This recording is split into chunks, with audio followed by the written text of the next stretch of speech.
In 1984, the budget for the State Department of Transportation was roughly $200 million.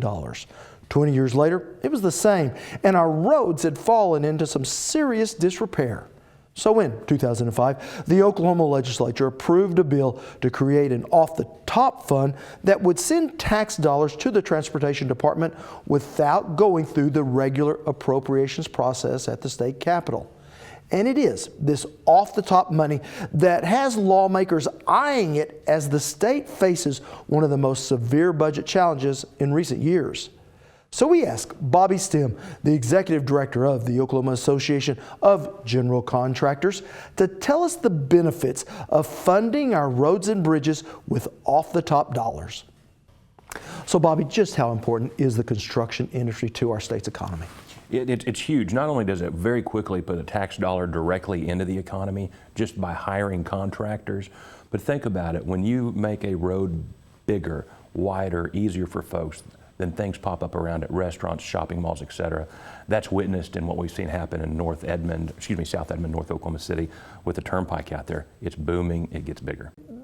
Roads are expensive to make. That's right. And I'm assuming it takes a lot of people to make these roads. It does.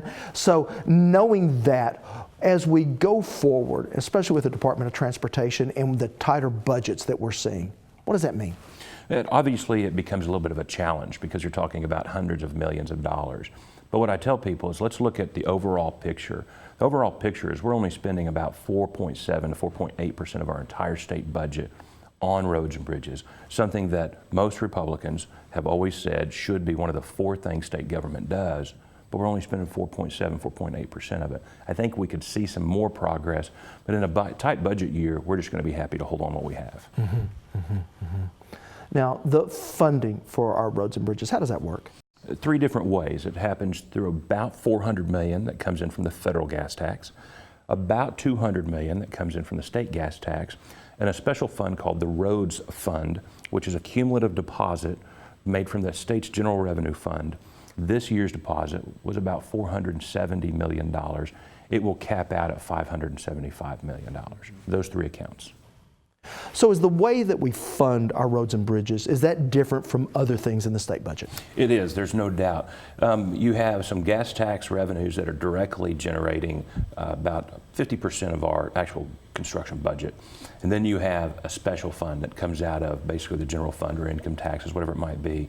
And all of this comes off the top. Your state gas tax and your roads fund comes off the top. And that's what provides a long-term stability in the marketplace.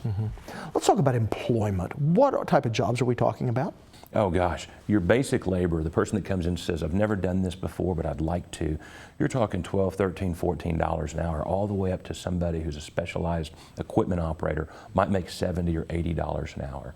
But everybody's involved in this business, from the bankers and the insurance people who bond these large projects, to the engineers who will then in turn around and plan the projects, to the laborer, flag person, bulldozer operator. It's pretty widespread, from professional white collar to blue collar out there just making it happen every day. Yeah. So once I'm stuck in traffic on some road construction, should I feel a little bit better about it, knowing the economic impact it could have? That's my hope. It is frustrating, there's no doubt. But what we tell people in these work zones is not only try not to become frustrated, but pay attention, because you know what's happening is a car is zooming by these people at 60, 70 miles an hour through 2-3 feet away. That's their office space.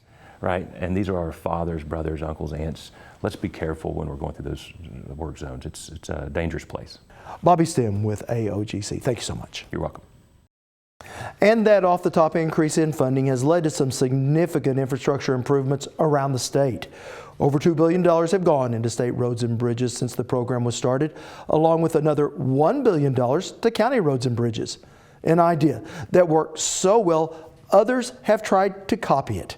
Now, in the coming weeks, we'll look at other areas around the state that could be affected by a state budget hole that keeps growing as the price of oil and gas remains low.